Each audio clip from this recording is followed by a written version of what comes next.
Entre l'Amérique et l'Iran, Israël et l'Iran ont complètement détourné l'attention du problème numéro 1 d'Israël, qui est l'image de Gaza. Les images de Gaza sont indéfendables. Et la guerre avec l'Iran fait que tout le monde parle de l'Iran, parce que nous sommes inconstants et que tout le monde est là pour le divertissement. Salamou la famille, le 24 juin, une annonce de cessez-le-feu entre l'Iran et Israël a suscité un soulagement partiel à l'échelle mondiale. Après plusieurs jours marqués par des attaques, des menaces constantes et un nombre croissant de victimes, un calme relatif s'est enfin installé. Mais alors que le ciel au-dessus de Téhéran et Tel Aviv retrouvait son silence, un autre type d'attaque a été lancé, non pas sur le terrain militaire, mais sur Internet. Une attaque virale, celle d'une vidéo publiée par le célèbre influenceur Andrew Tate, sur ses réseaux sociaux. Cette publication a secoué l'opinion publique en révélant ce qui serait la véritable cause de l'escalade entre l'Iran, Israël et les États-Unis ces dernières semaines. Rappelez-vous de vous abonner à la chaîne afin d'atteindre les 200 000 abonnés. Parce que honnêtement, aucun d'entre vous, bande de sacrés types, ni moi, n'a la moindre idée de qui se trouve sur cette base de l'armée de l'air. Personne ne sait, ils peuvent dire absolument ce qu'ils veulent. Et s'ils disent que personne n'était là, alors c'est probablement qu'ils ne veulent pas vraiment une guerre ouverte avec l'Iran. C'est probablement juste l'Iran avec sa contre-attaque planifiée à l'avance, en réponse à l'attaque planifiée à l'avance des États-Unis, pour que l'Iran puisse dire à son peuple « Nous devons nous retrancher et obtenir l'arme nucléaire. Nous devons être plus forts que jamais. N'abandonnez pas.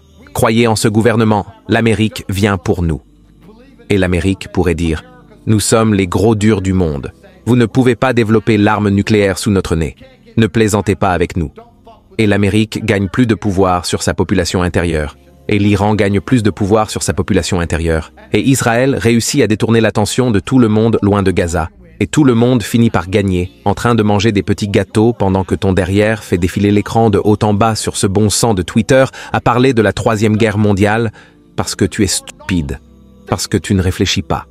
C'est quoi ce délire? Est-ce que ça t'importe vraiment? Moi, ça m'importe parce que j'ai des biens immobiliers au Qatar, à Bahreïn, au Koweït, à Dubaï, à Abu Dhabi. Ça m'importe parce que j'ai plus de 300 millions de dollars dans la région. Tu sais pourquoi ça m'importe? Parce que j'ai activement un compte de trading de 5 millions de dollars qui essaie de prédire le prix du pétrole à la hausse et à la baisse pour que je continue à être plus riche que toi. Et toi? Non. Moi, ça m'importe parce que j'ai des intérêts directs. En plus, je suis riche, en plus, j'ai du temps. Et toi, pourquoi est-ce que ça t'importe? Tu n'as aucun intérêt direct dans la région. Tu n'as pas la moindre idée de ce qui s'y passe.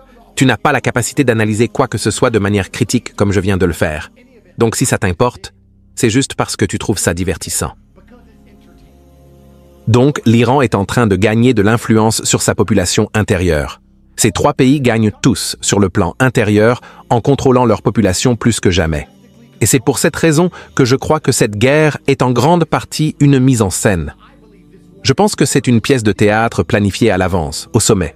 Ce serait absurde de croire qu'il est impossible que les États-Unis, Israël et l'Iran aient passé un coup de fil et dit « Parlons de la manière dont tout cela va se dérouler. Tu dois avoir l'air fort. Moi aussi. Et toi aussi. » Nous devons tous avoir l'air fort. Donc Trump, tu pourras détruire nos installations nucléaires parce que tu sais quoi? De toute façon, nous n'allons pas fabriquer de bombes nucléaires. Donc si tu veux bombarder un cratère vide quelque part dans les montagnes, tu peux le faire et tu passeras pour un homme fort. Mais nous, on ne peut pas avoir l'air faibles après ça. Donc nous devons riposter. Alors on va riposter contre l'une de tes bases aériennes. Cette base-là, s'il te plaît, évacue-la à l'avance pour qu'on puisse passer pour des hommes forts. Parce que si on a l'air faible, il y aura des émeutes et notre gouvernement pourrait tomber. Nous devons avoir l'air de protéger notre peuple. Israël, toi, tu nous tires des roquettes. Et nous, on va te renvoyer une salve de projectiles. Mais rien ne va vraiment exploser. Il y aura peut-être 1 ou 2 explosions ici ou là, au loin, filmées par un téléphone portable. Mais il n'y aura ni morts en masse, ni destruction massive. Où sont les milliers de morts? Je veux dire, avec 50 missiles balistiques lancés sur une ville aussi densément peuplée que Tel Aviv, il devrait y avoir des milliers de morts.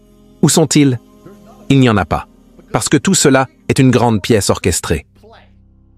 Quiconque a suivi les portefeuilles boursiers des personnes les plus riches d'Amérique sait très bien ce qui se passe. Souvenez-vous, il faut garder les riches satisfaits. C'est l'oligarchie. Ils ne cherchent pas à rendre les pauvres heureux. Ils ne se soucient pas de vous. Regardez le prix du pétrole, tout a chuté. Tu veux me dire que les gens du gouvernement américain n'ont pas spéculé à la baisse sur le pétrole? Toi, tu restes assis en caleçon, dans ton salon, avec une demi-érection laissée par certaines vidéos douteuses, et tu es capable de parier à la baisse sur une crypto-monnaie à la mode. Tu peux vendre du Bitcoin à découvert à 3h40 du matin, dans un état lamentable, mais tu penses que le gouvernement américain ne pourrait pas faire la même chose avec le pétrole, juste avant de déclencher quelque chose avec l'Iran pour se faire une fortune? Tu crois que les riches ne deviennent pas encore plus riches? Tu crois vraiment qu'ils ne profitent pas de tout ça, pendant que toi, tu restes là à paniquer? Oh mon Dieu, la troisième guerre mondiale. Le prix de l'essence monte à 100 $ le gallon, et eux s'enrichissent encore plus. Et toi, tu n'as même plus de quoi faire le plein. Ils ont tous spéculé à la baisse comme jamais. Tout le monde a gagné des millions. Tout le monde rit, sauf toi. Tous les riches rient, et cela maintient Trump au pouvoir. L'oligarchie, les seuls que le gouvernement écoute réellement. Les pauvres restent pauvres. Personne ne s'en préoccupe. Vous sortez dans la rue en criant « On ne veut pas la guerre » et tout le monde vous ignore. Vous vous souvenez de Woodstock? Personne ne vous a écouté. Et on est tous allés au Vietnam quand même. Est-ce que les riches sont morts? Non. Est-ce que leurs enfants sont morts? Non. Qu'arrive-t-il aux riches? Ils deviennent encore plus riches. Ils prennent plus de pouvoir sur leur population. Et avant que vous ne vous en rendiez compte, c'est le Patriot Act. Et on vous impose des lois qui vous contrôlent jusque dans votre intimité. Voilà ce qui se passe. Selon lui, le cœur du problème n'était pas la question du nucléaire. Le véritable enjeu, ce sont les enfants de Gaza, perçus, selon Tate, par les autorités israéliennes comme une menace encore plus grande que la République islamique d'Iran. Dans cet extrait qui circule désormais massivement, Andrew Tate accuse directement Israël d'avoir monté de toutes pièces le prétexte de cette guerre. La prétendue menace immédiate venant de l'Iran ne tiendrait pas, selon lui, si l'on fait appel à la logique. Il affirme que le conflit avec l'Iran a été utilisé comme diversion par Tel Aviv pour détourner l'attention mondiale de ce qui se passe à Gaza.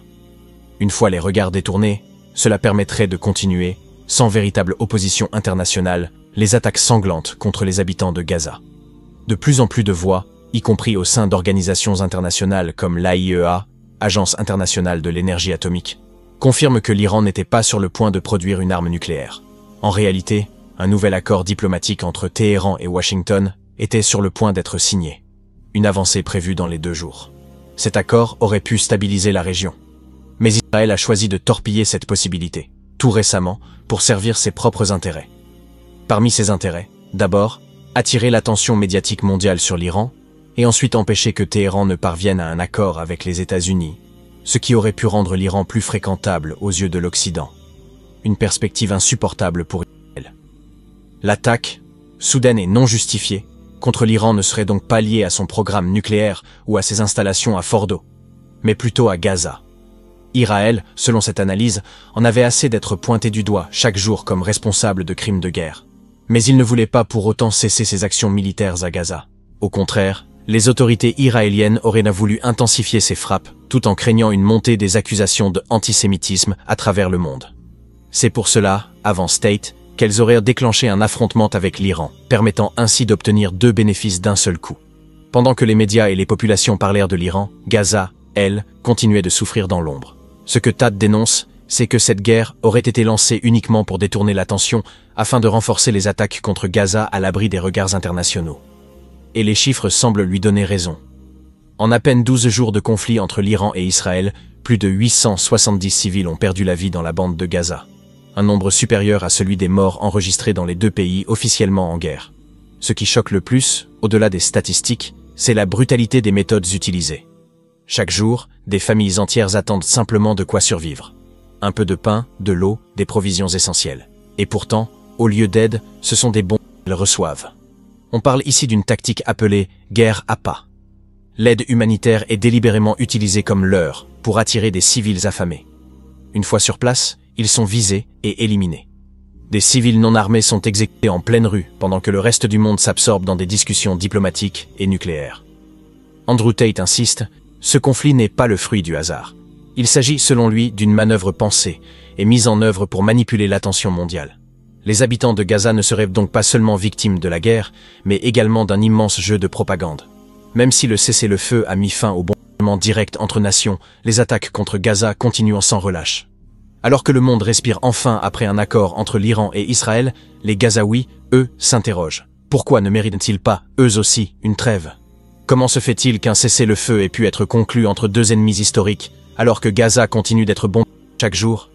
870 morts en une douzaine de jours, sans que la communauté internationale ne réagisse. Combien faudra-t-il encore de victimes pour que l'humanité dise enfin « ça suffit » Qu'Allah vienne en aide aux Palestiniens.